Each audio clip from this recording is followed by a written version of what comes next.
Ladies and gentlemen, please welcome, from the United Kingdom, Nathan D'Asha.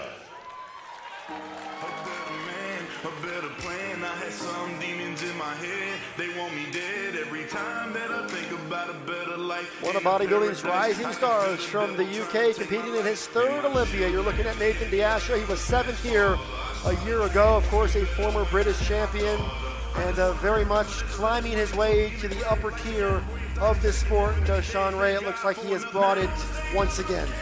Yeah, he's been a steady work in progress as well, and he's starting to peak at the right time.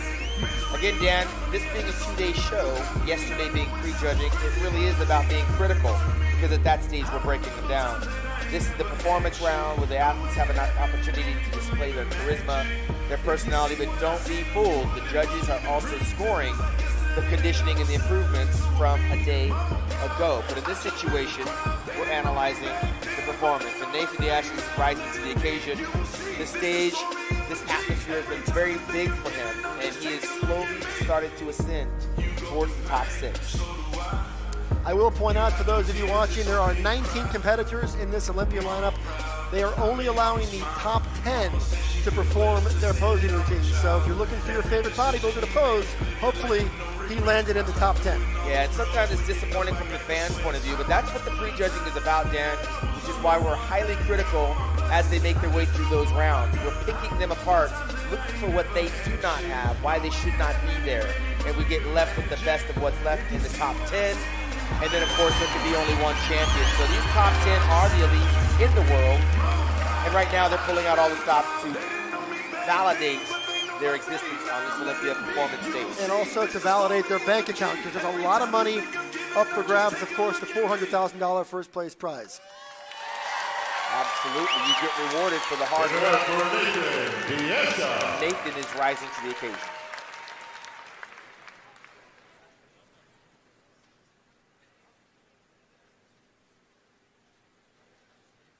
Ladies and gentlemen, please welcome, from the USA, Brandon Curry. If I die and go to heaven, well, I'll make it through the morning gate.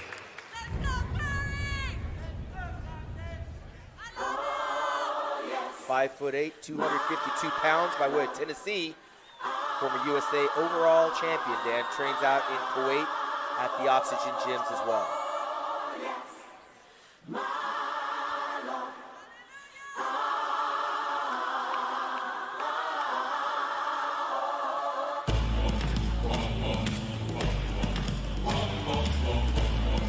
The moment he arrived on the pro scene, we knew Brandon Curry was going to be special. He had all the tools to be one of the greats. We've talked about that every time he walks out. He had a big year last year. He won twice, and then he finished 8th here a year ago, and he's trying to prove on that. And based on the call-outs from last night, he looks like he's right around that. He may have taken one more step forward. Yeah, again, and if he does take a step forward, he may be battling out with the legend in Dexter Jackson. They had an opportunity to stand next to each other.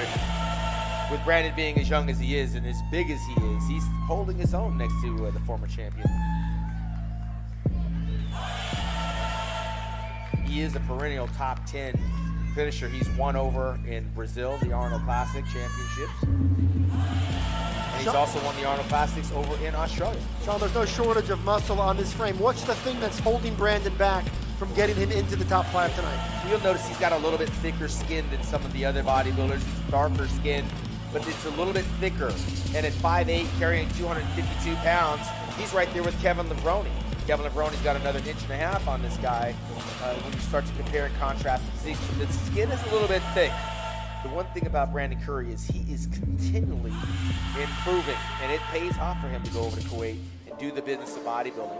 But I don't think he can get any bigger at 5'8". He's right where he needs to be. He's just got to try to rip up the skin just a little bit more and thin it out.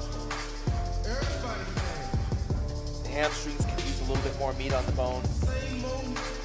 But his shoulder to waist differential and the width and the thickness on his back is nothing short of amazing for where he came from. All the while raising 4 children. Married an IFB Pro Bikini competitor in Miss Brandy Curry by way of Hawaii. Got a lot on his plate.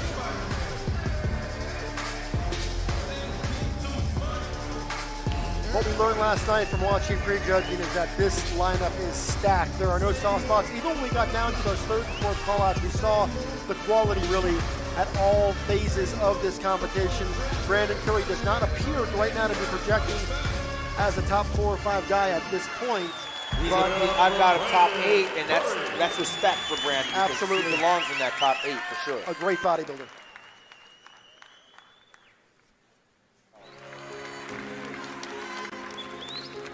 Well, here he is, the world's most decorated bodybuilder. He turns 49 in November. 28 professional wins to his credit, Sean, more than anyone in the history of the sport. And of course, one of those victories came 10 years ago tonight when he was crowned the 12th man to win the Mr. Olympia. Yeah, he's the new modern-day Albert Beckles of the sport. I remember when I guest posed there. Actually, I won in 1985 in Australia. Albert Beckles got second to the great Lee Haney in 85, and he was 46 years old at that time. And he went on to compete well into the 90s, Albert Beckles did. Of course, there's another guy by the name of Vince Taylor who walked off with 5 Masters Olympia titles. Dexter is not slowing down by any means. He also said he's got no plan for retirement. This is who he is. It's what he does, win, lose, or draw. And he's not slowing down. He was runner-up earlier this year at the Arnold Classic. And we've often described him as the 8th wonder of the world because it's remarkable what he's able to deliver year in and year out consistently. You competed against him. He's still doing it. And you haven't been competing for a long time. So he competed against Ronnie Coleman and Kevin Levrone and Flex Wheeler and Chris Cormier and myself. We're all retired.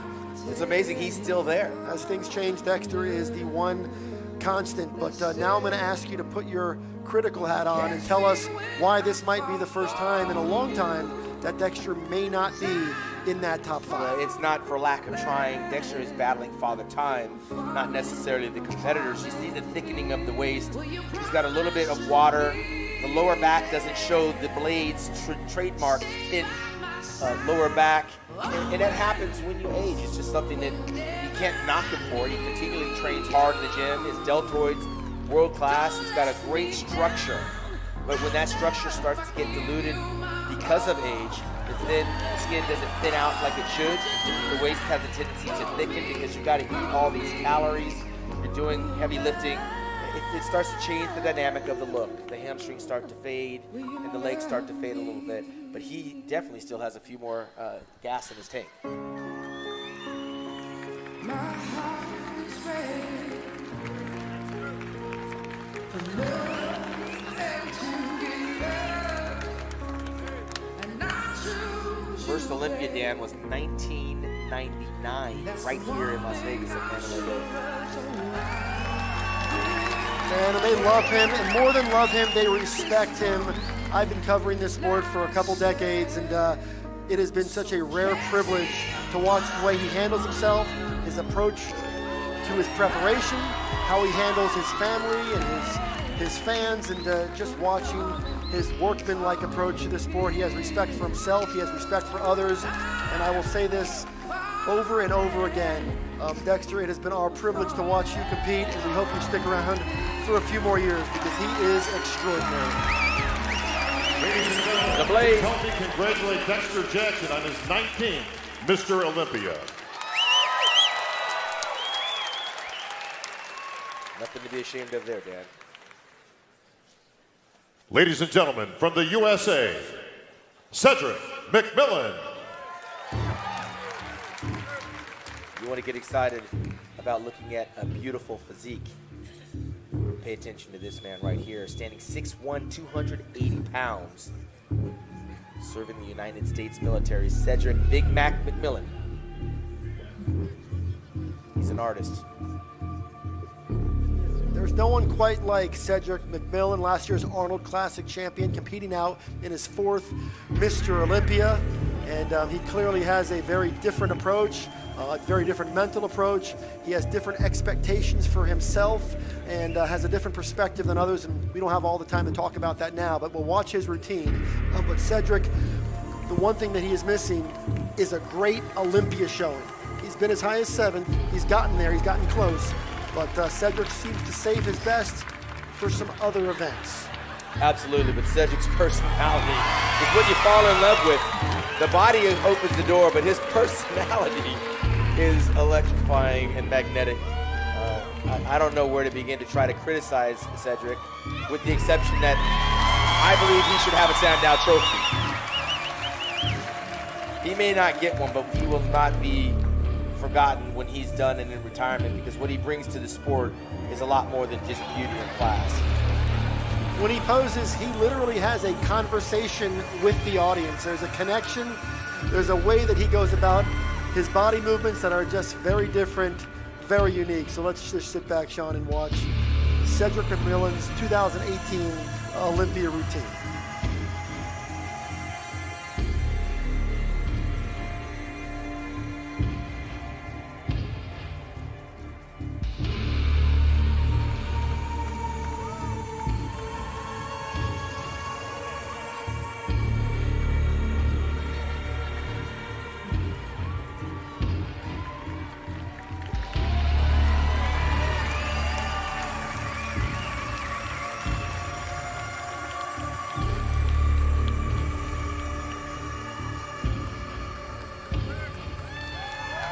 Funny, Dan, some of the guys, when they pose, they forget the audience is there. But Cedric is very aware and very interactive with his audience, which makes him a very popular personality and guest poser around the world. Ladies and gentlemen, please welcome from the USA, Steve Kuklo.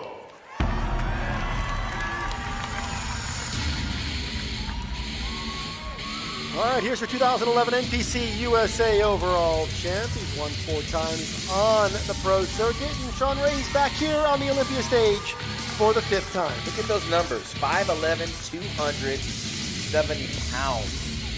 Kuklo, he's actually dieted down to that body weight. He's got the size of an NFL lineman, but he's got the structure and the body of an Olympian. It's amazing what he's done with his physique in the short amount of time that he's done it.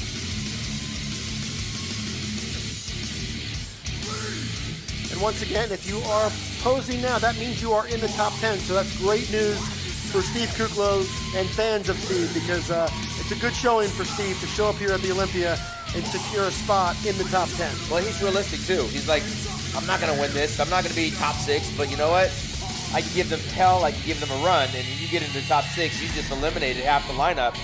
So kudos to the King Snake by way of Texas. Kuklo, he's got a lot of irons in the fire. He's a very busy guy. He's very popular. And, of course, he's got a pro-wife, Amanda Latona, our co-host. I mean, that's a distraction in and of itself, but yet he's able to get in shape for these competitions. So what you're saying is Steve wins either way. He's the winner. He gets to go home with Amanda Latona. Winning. No doubt.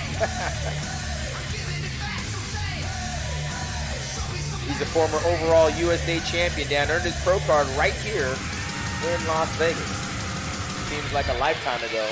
Gone on to win over in California and in Texas at the Europa Championships as well. He also, Dan, won out in Brazil. He's a former Arnold Classic champion winner out there. I forgot to mention that. And actually, he was called to duty the same night he won on our flight home from Brazil, trying to save a passenger's life. Fireman by trade. Professional bodybuilder by profession.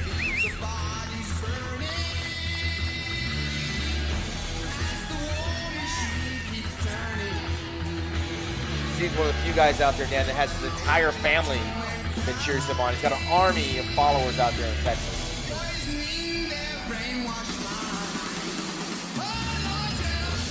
What he's missing here, Dan, is the back, a little bit of thickness, a little bit more thin skin. Again, we talked about the water retention, which doesn't make him as competitive in terms of being the top 6 threat. He dials it in a little bit more, maybe gets a little bit more detailed, a little bit more competitive. But he's got the structure, the nice V shape, big billowing quads, nice calves. Everything's there, just got to get the conditioning.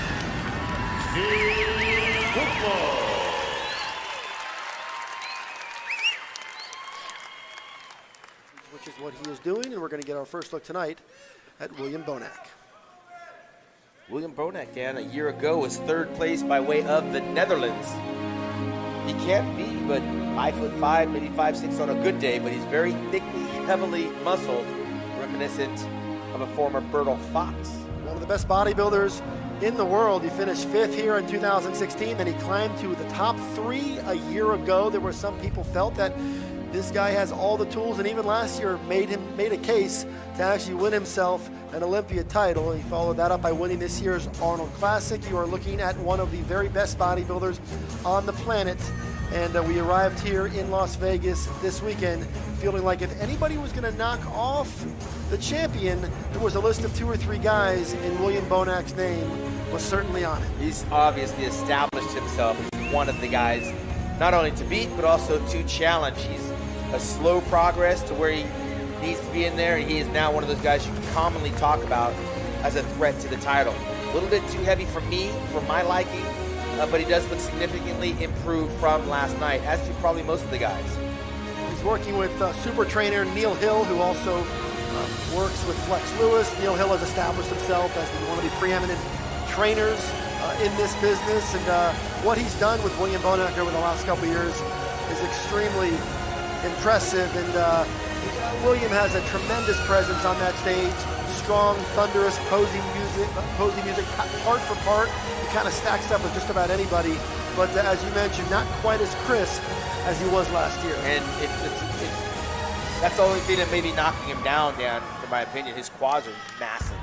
His calves, if you look at them independently, are massive. You cannot put any more muscle on this frame. Unfortunately, being as small as he is, he looks short when he poses. I remember Arnold Schwarzenegger said the same about Franco Columbu. You have to pose like a big guy. And unfortunately right now, Williams still kind of poses a little bit small. I would love to see him extend just a little bit more. But this guy has all the goods to challenge in any show. The muscle is there.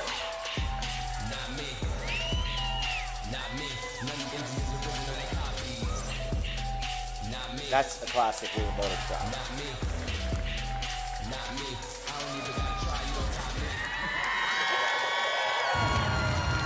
Crowd obviously likes what he's putting out there, which is what the night show is about. They're not just hitting the mandatory poses, they're hitting poses that accentuate what they like as bodybuilders, and they can interact and show their personality as he is doing now, pacing back and forth across the stage, showing his fans on both sides what he's brought to Las Vegas, and they're appreciating what he's showing.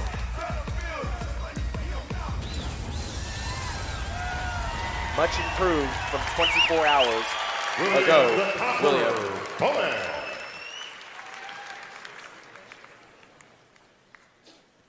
Ladies and gentlemen, please welcome from Egypt, Mamdoa Big Ramy El-Fayed. Sean Ray, bodybuilding is a sport of all different shapes and sizes, and there is perhaps no shape or no size like the man we are looking at right now, Mamdoa El-Fayed. They call him Big Ramy for extremely obvious reasons, and we're going to sit back and watch the posing routine of the man who was the runner-up at last year's Olympia. Time can be transcended. Just remember me. I am the one star that keeps burning so brightly. Clearly tighter than 24 hours ago, Dan. You can see he dried up in the hamstring, glute department. You see a few more details that we didn't see 24 hours ago, which is what we were talking about last night. And it's one of the things that makes the Olympia unique. Of course, the Friday night prejudging, 24 hours later, the Saturday night finals. It gives these guys a chance to tweak and tighten up and make improvements. Or in the case of the guys who peak on Friday night, they have to do everything they can to hold it together. And that's why these placings can change as the night goes. Big Ramy, of course, was the guy that a lot of people were looking at as the top contender to take out Phil Heath. And based on what we saw last night, it looked like that might not be going that way. As you mentioned, the physique does look better tonight. The feathers in the quads give it away. The splits in the pecs, the abs are tighter, the back is tight. Everything is tighter, which magnifies the physique even more. Unfortunately, first impressions sometimes set the tone for what's going to ultimately happen. And if last night he doesn't resonate more tonight, the judges will stick with what they saw last night. Well, and it's not even just first impressions. Those scores for last night have already been logged into the system. So the damage that was done last night doesn't just go away. Yes, absolutely. He's going to have to be that good tonight to overcome what went down 24 hours ago. This is a very impressive bodybuilder. Big Ramy is exceptional and clearly much better, and I think that's great for this contest because I'm looking forward to seeing Big Ramy and Phil Heath stand side by side. Absolutely, once Dan. again. I'm looking at him like he was last year. This is the Ramy we saw when he got first runner-up a year ago. He's not far off the mark. And the improvements, the graininess in there, the improvements are vast.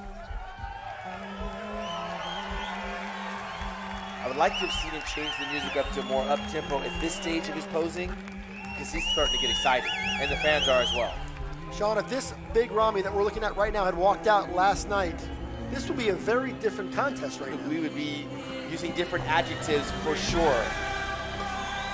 As we try to get into the minds of the judges, sometimes we try to think like they might, but as an independent thinker watching this, you see the Christmas tree come in. That wasn't there 24 hours ago. You see the glutes, the striations. Those were not there 24 hours ago, along with the feathers of the quad. We're looking at a different bodybuilder, which makes him more competitive tonight. Now I'm curious to see what he looks like standing next to the rest of the field.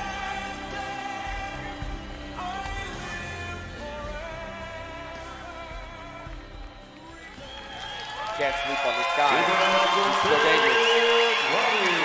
One of the biggest, one of the best, one of the most popular bodybuilders in all the world, Big Ramy. Great guy.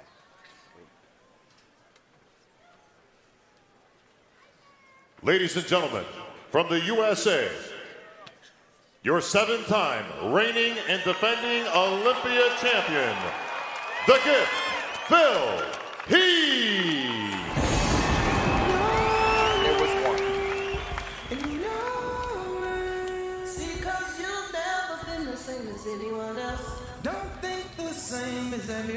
All right, Dan Solomon along with Sean Ray, you are watching the #1 bodybuilder in the world perform here at the 2018 Olympia. Made his pro debut 12 years ago. 5 years after that, he became Mr. Olympia. He turns 39 this year. He's attempting, of course, to equal the all-time record set by both Lee Haney and Ronnie Coleman.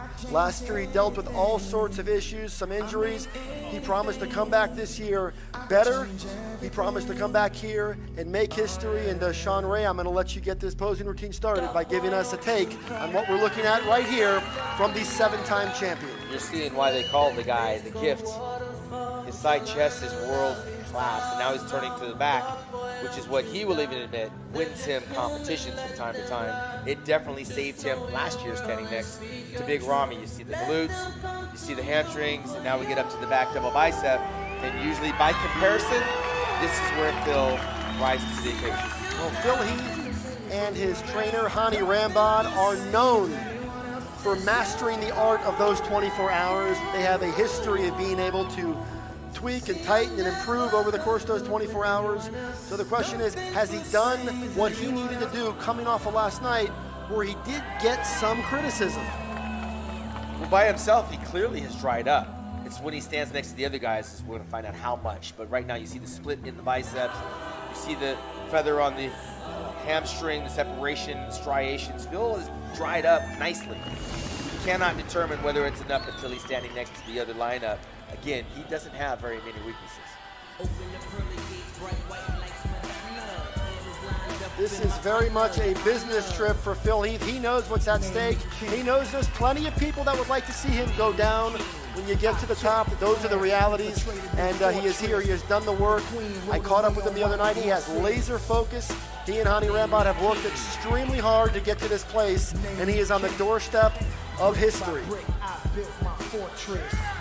Well, when you talk about history, Ronnie Coleman and Lee Haney, you cannot not talk about someone like Phil Heath, who may join that company. But again, the midsection is what I'm drawn to. In between the poses, he's got to maintain a nice, tight midsection because that's where Sean Roden will close the gap. He may shut the door on him when it turns to the rear double bicep, but when it comes around to that front abdominal and thigh, that's where Sean Roden is right there waiting for Phil. So this is going to be a battle of comparisons in terms of what they look like standing next to each other. And for Phil, he's a different kind of champion. He's also a champion in the era of social media. It's been a whole different set of circumstances over the course of his run, and he's been very willing to put his opinions out there, very willing to respond to detractors.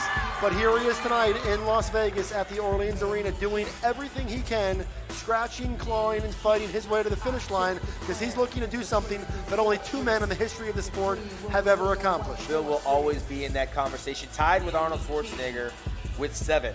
I'm not a big fan of the non-routine in the routine round. I would have much more appreciated Phil doing an orchestrated routine.